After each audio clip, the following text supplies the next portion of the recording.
Tridharma, sejarah berdirinya kelenteng. Menurut narasumber yang ada di kelenteng berdiri pada tahun 1862. Sekitaran 100 tahun lebih, 4 tahun yang lalu, kelenteng kebakaran karena sebuah lilin yang panjang dan lama-kelamaan sumbu tersebut turun ke bawah. Kemudian di bawah lilin tersebut ada minyak tanah. Sebab gelas tersebut tidak kuat akan panas, akhirnya pecah dan menyebabkan kebakaran, kemudian menyebar ke tempat khusus ibadah yang ada di kelenteng. Penjelasan kebudayaan Konghucu. Pak Anton mengatakan bahwa kelenteng tersebut merupakan tempat beribadahnya 3 agama sekaligus, yaitu agama Buddha Mahayana, Tao, dan Konghucu. Kemudian Konghucu dan Tao tidak diakui pada zaman sebelum Pak Harto menjadi presiden. Kemudian setelah Pak Harto menjadi presiden, barulah ketiga agama tersebut diakui dengan bersimbol naga. Kegiatan umat Konghucu di kelenteng, kegiatan keagamaannya yaitu sembah yang pada Tian, kebaktian pada Nabi Konghucu, sembahyang bagi leluhur dan perayaan hari besar dan keagamaannya. Menurut informasi yang kita dapat, hanya pengurusan 1 orang saja yang bernama Albert I sebagai TU. Menjelaskan tempat ibadah agama Konghucu serta arti dari setiap simbol yang ada di dalamnya. Nama tempat ibadah agama Konghucu pada umumnya adalah Mio, Bio, dan kelenteng. Penganut agama Konghucu menjalankan ibadah dengan sembahyang di kelenteng atau lintang dengan kitab suci Shishu Wujin, dan sembahyang dilakukan pada tanggal 15 kalender Cina. Kemudian memperingati tahun baru Imlek atau hari besar dirayakan serta tahunnya oleh umat Konghucu. Dari setiap simbol yang kami lihat di dalam kelenteng tersebut, 1. Lampion di kelenteng memiliki arti simbol kebahagiaan dan harapan. 2. Genta atau lonceng. Saat masuk ke dalam kelenteng, tepat di sebelah kanan terdapat lonceng berwarna emas. Di dalam lonceng tersebut terdapat tulisan Mandarin, Hong Tiao Isun Kong Tai Binan, memiliki arti semoga cuaca baik dan menguntungkan bagi tanaman sawah ladang.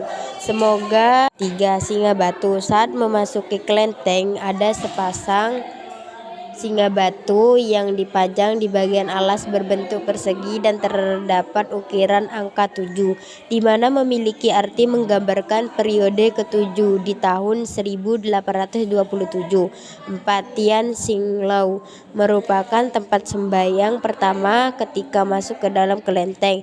Di bagian muka Hiong Lau terdapat tulisan Ti Xin, memiliki arti Tuhan Maha Esa. 5. Patung naga. Saat di kelenteng terdapat patung naga di samping kanan dan kiri. Naga itu seperti untuk menjaga kotanya. 6. Iyayang, simbol dari kelenteng yang memiliki arti sejahat-jahatnya manusia pasti ada hati yang baik, sebaik-baiknya manusia pasti ada jahatnya. 7. Mengapa tempat kelenteng harus warna merah dan kuning? Karena warna tersebut memiliki arti warna kemenangan. Interaksi sosial budaya yang ada di kelenteng dengan masyarakat sekitar. Hubungan sosial budayanya dengan masyarakat sekitar ini sangat baik-baik saja dan saling menghargai dan menghormati pada orang yang menganut agama tersebut.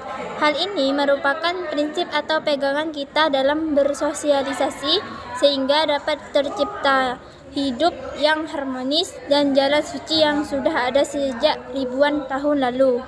Reaksi masyarakat terhadap perayaan yang dilaksanakan oleh kelenteng. Perayaan tersebut termasuk baik karena melestarikan kebudayaan orang dengan ras yang berbeda. Perayaan tersebut menunjukkan kalau kita ini Bhinneka Tunggal Ika, berbeda tapi satu, dan kita juga menghargai satu sama lain. Umat agama lain. Saat masyarakat agama lain masuk ke kelenteng, kerjasamanya sangat bagus, tidak pernah ada keributan, pelayanannya sangat baik dan ramah, dan juga memberi informasinya sangat bagus dan lemah lembut. Kemudian tidak adanya pertengkaran antara agama lain. Sejarah makna dan simbol dalam tarian barongsai. Barongsai adalah tarian tradisional Tiongkok dengan menggunakan sarung yang menyerupai singa. Kesenian yang sering disebut sebagai tarian singa ini terbagi menjadi dua jenis, singa utara dan singa selatan.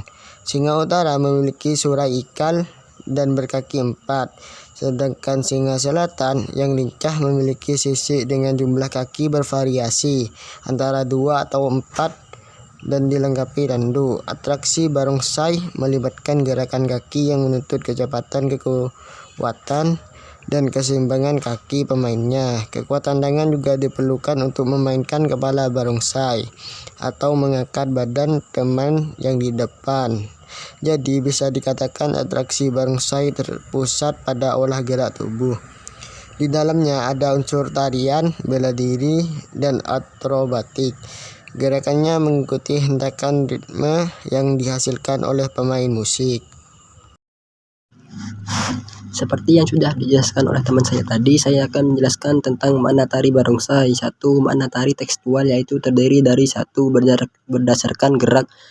Atraksi barongsai sendiri banyak melibatkan gerakan kaki yang cepat, kuat, dan seimbang. 2. Berdasarkan musik, gong, sambal, dan drum. 3. Berdasarkan tata rias dan busana.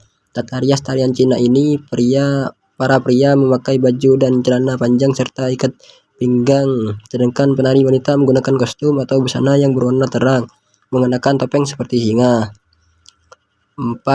Berdasarkan properti tarian barongsai terdiri dari rompi berwarna merah dengan hiasan emas dan perak serta topeng leon yang menutupi kepala dan wajah. 5. Berdasarkan tata pentas, panggung tari barongsai adalah panggungnya dapat terbentuk panggung proscenium yang disertai tempat-tempat khusus sebagai atraksi pertunjukan selanjutnya seperti tempat melompat dan lainnya. 2. Makna tari kontekstual, yaitu terdiri dari berdasarkan fungsi. Secara rinci fungsi kesenian barongsai bagi masyarakat etnis Cina Semarang adalah ritual, hiburan, dan politik. 2. Berdasarkan nilai-nilai yang terdapat dalam tari. Konon, tarian ini dilakukan untuk memberikan berkah keberuntungan di setiap pergantian tahun baru Cina. Yaitu sekian dari saya. Terima kasih.